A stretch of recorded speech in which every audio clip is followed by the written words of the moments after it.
Thank you very, very much. Thank you for your graciousness, your thoughtful introduction, and thank you, Patricia Hardy, and everyone with Irish America Magazine, my mom's favorite magazine, by the way, Chris, I might point out. This is a very humbling honor, and my joy at receiving it is commensurate with my lack of deserving it. I had 47 minutes of remarks prepared, but now that Bill O'Reilly's left, I'm going to reduce it to just 4.5, right?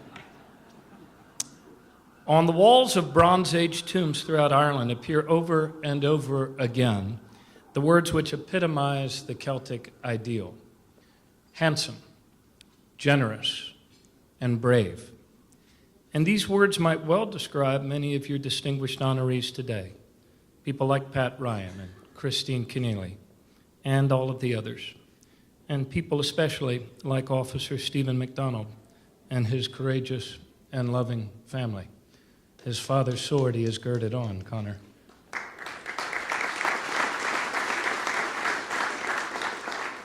Handsome, generous, and brave. The numinous imprint of these ideals on the Irish psyche, I think, goes a long way to explaining why St. Patrick found in the Irish such a fertile rock for the mystery of the Trinity and the power of the cross. Not alone brave, but also generous. Not merely generous, but also brave. Brave in the offering of that generosity, in the defending of that generosity, in the sacrifice of that generosity, the generosity of an open heart. A heart which understands on a deeply emotional level the pain and yearning in the soul of another, the love and loves of another, especially of the stranger, the oppressed, the less fortunate. And I would submit to you that it is a beauty born, transformed, and carried to these shores with an awesome power, the power to create with God a new day. The Irish poet John O'Donohue once wrote, "The human person is a threshold where many infinities meet."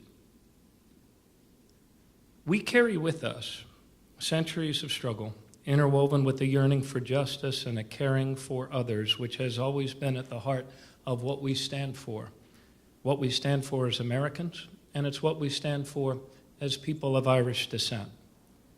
The circle is unbroken, and our story continues.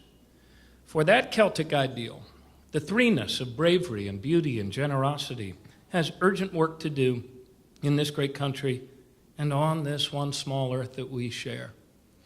Economic justice, immigration reform, feeding the hungry, healing the sick, sheltering the homeless, confronting racism and apathy at home and in ourselves, combating climate change, giving our grandchildren a better, more secure world. Our calling is to translate a history of loss, a history of oppression, hunger, and exile, into a new language of hope and freedom, into a new light of fullness and welcome. Conclusion? There is no conclusion. Yet a word, wrote Whitman to Ireland, yet a word, ancient mother. You need crouch there no longer on the cold ground. For know you, the one you mourn is not in that grave. It was an illusion. The son you love was not really dead. The Lord is not dead. He is risen again, young and strong in another country. Even while you wept there by your fallen heart by the grave, what you wept for was translated, passed from the grave. The winds favored and the seas sailed it, and now with rosy and new blood moves today in a new country. Guiv nagi nadini as honag shiv. Remember the people from whom you came.